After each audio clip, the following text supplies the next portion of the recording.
Is J.R.R. Tolkien's Middle-earth supposed to be our world? The answer to that question is not a clean yes or no, but before getting into the details, I would like to state my bias up front. When it comes to fantasy, I prefer my escapism to be set in a different world or universe, because I don't like this world. And the point of escapism is to escape it, not circle back to it. Also, I prefer somewhat open-ended timelines where I can at least imagine the possibility of future adventures set in that reality regardless of whether or not sequels are made. Sci-fi is a different matter because it's usually set in the future or has the present as the starting point. When a fantasy world is established as a prequel to our current broken world, those sorts of possibilities are extinguished for the most part. At the very least, it's very difficult. I first became a fan of Tolkien when I was in middle school, back in the early 90s, before any of the movies were made.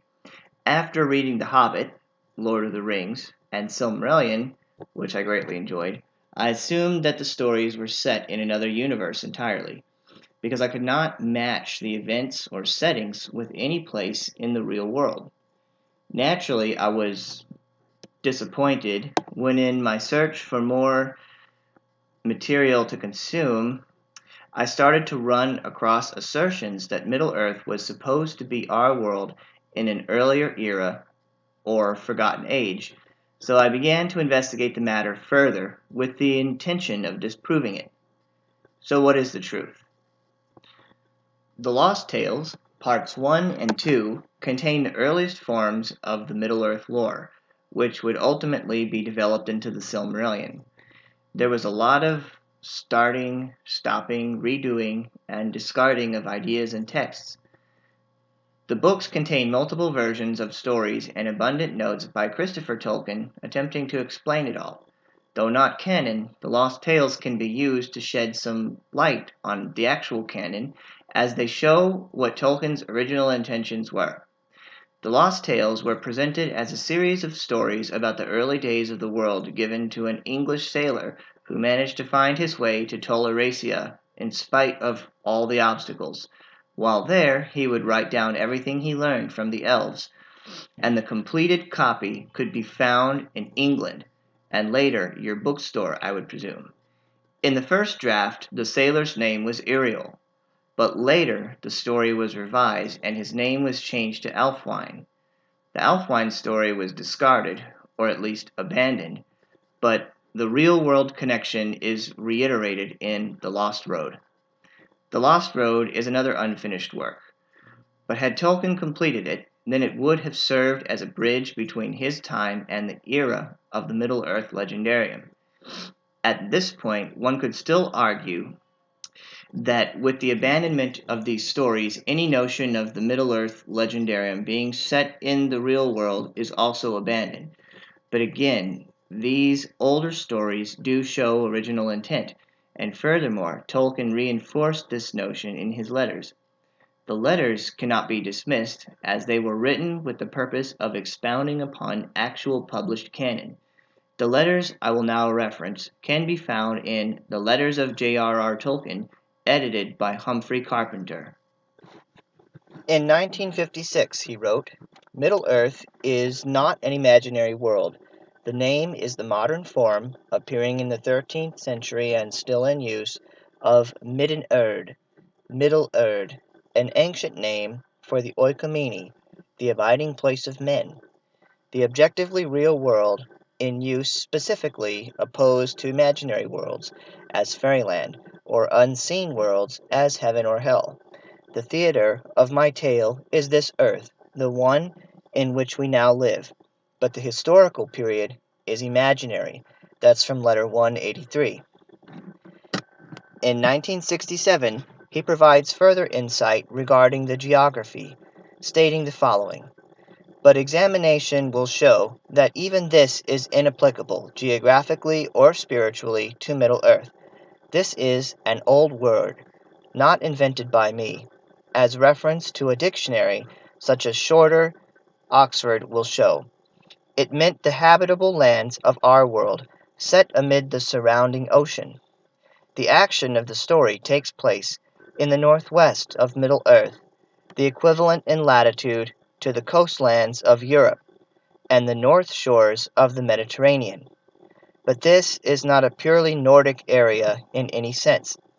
If Hobbiton and Rivendell are taken, as intended, to be at about the latitude of Oxford, then Minas Tirith, 600 miles south, is at about the latitude of Florence. The mouths of Anduin and the ancient city of Pelargir are at about the latitude of ancient Troy. That's letter 294. While there can be no arguing with official statements from the author, there are still mechanical problems with the stories being set in our world. The first difficulty is that our solar system is heliocentric, with the Sun being much larger than the Earth. The world of Middle-earth is geocentric, with a much smaller Sun and Moon circling around the world. Yet even as hope failed and her song faltered, Telperion bore at last upon a leafless bough one great flower of silver, and Laurelin a single fruit of gold. These Yavanna took, and then the trees died, and their lifeless stems stand yet in Valinor, a memorial of vanished joy. But the flower and fruit Yavanna gave to Auli, and Manwe hallowed them, and Auli and his people made vessels to hold them and preserve their radiance, as is said in the Narcilion, the song of the sun and moon. These vessels the Valar gave to Varda, that they might become lamps of heaven, outshining the ancient stars, being nearer to Arda, and she gave them power to traverse the lower regions of Ilmen, and set them to voyage upon appointed courses above the girdle of the earth from west unto the east, and to return. That comes from chapter 11 of the Silmarillion. So basically, both the size ratio and the physical relationship of Earth and the Sun are the opposite in Tolkien's legendarium of what they are in our reality. Furthermore, the Sun is of biological origin rather than being lifeless superheated matter. The Moon is also an organism rather than a solid lifeless body, and it gives off light of its own rather than simply reflecting it. The next most significant difficulty is the morning and evening star. In our world, that object is actually Venus, whereas in the Middle-earth it is Eärendil the Mariner. The rising of Eärendil is described in chapter 24 of the Silmarillion. Now fair and marvelous was that vessel made, and it was filled with a wavering flame, pure and bright, and Eärendil the Mariner sat at the helm, glistening with dust of elven gems, and the Silmaril was bound upon his brow, for he journeyed in that ship, even into the starless voids.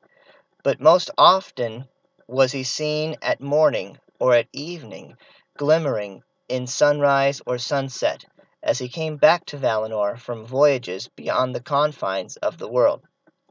So how do we get around this difficulty? How can these stories be based in our world when the physics of our universe make it impossible? In a 1971 interview with BBC Radio, Tolkien was specifically asked if his stories were set in a different era of our world, and his reply was, no. At a different stage of imagination, yes. I've posted an excerpt from the transcript of the interview here. Please feel free to pause and take a moment to read, as it's going to be relevant to what follows next. Had I been the one conducting this interview, I would have immediately asked him to qualify what he meant by that. As it is, I can't ask him, but I believe I have pieced together exactly what Tolkien meant by it, and I'll now attempt to explain it without putting words in anyone's mouth. To begin with, Tolkien said no to the assertion that Middle-earth was simply this world we live in at a different era, but qualified that it can be when modified by certain premises, or when the real world is reimagined. The key words and phrases from the quotes I have produced are as follows: Midgard, oikomini, surrounding ocean, and different stage of imagination. Oikoumene is an ancient Greek word referring to the inhabited world. This image shows the world as they understood it, with the lands inhabited by humans surrounded by an ocean. This is Midgard, which is the conception of Earth according to ancient Norse belief. The lands of humanity are surrounded by an encircling sea and by Jormungandr, the great sea serpent of Midgard.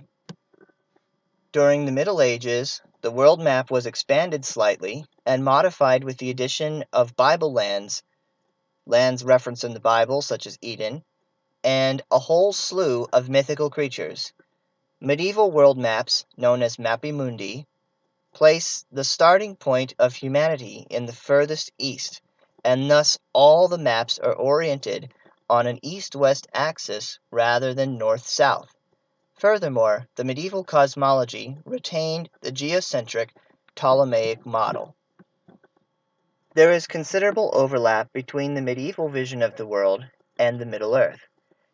In the Middle-earth lore, humanity also starts out in the easternmost part of the land, and the structure of the universe is geocentric. So, are any of the maps I presented above actually our world?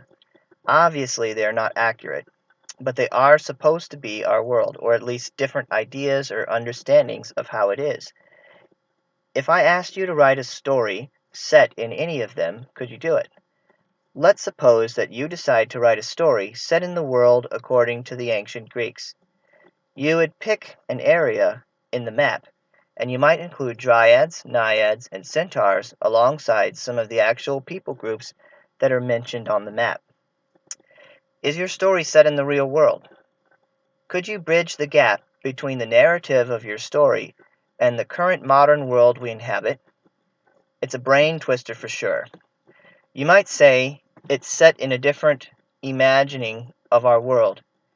In other words, yes, it could be our world provided that certain fictitious premises are accepted as true. In fact, each of the world views and associated mythos I mentioned, Greek, Norse, and medieval, are all different stages of imagining our world, the world of men. Now, just to help clarify this concept a bit further, I'd like to give one more example. I will refer now to another of my favorite authors, Edgar Rice Burroughs, and in particular, the Barsoom series. Princess of Mars, the first in the series, begins the story of John Carter, a Confederate veteran who finds himself transported to Mars. In the story, Mars is a habitable world with multiple sentient species and cultures competing for dominance. Was there really an American Civil War? Yes. Is Mars habitable and full of alien civilizations? No. So is Burroughs' fiction set in reality? No, it's set in a reimagining of reality. It would seem that he started with reality, or his understanding of it, as a baseline, and proceeded to modify or enhance it with his fictitious premises to create the setting for his stories. If anyone listening has read Burroughs, then you know how difficult it would be to connect the events of his stories with reality as we understand it today. Modern science has shown us that Burroughs' conception of the solar system is impossible. Obviously, if the premises of his fiction were true, then history, since the time of his last writing, would have to unfold differently than it actually did. For example, either there would be no Viking and Curiosity probes landing on Mars, or they would have shown Barsoom and probably elicited a reaction from the people there. I suppose it's fair to say that most works of fiction are set in a version of the real world, which is then modified by the addition of fictitious elements. Tolkien also uses the real world as a starting point or baseline, but the confusion comes from the fact that his narratives are past tense. The assumption is that his narrative must somehow lead to reality as we understand it now, but that's not necessarily the case. The proper approach is not to fit Tolkien's world into the real world, but to fit what we can of the real world into his narrative. In my next video, I'll attempt to extrapolate what happens after the resolution of Lord of the Rings and connect that to the time in which Tolkien began his work.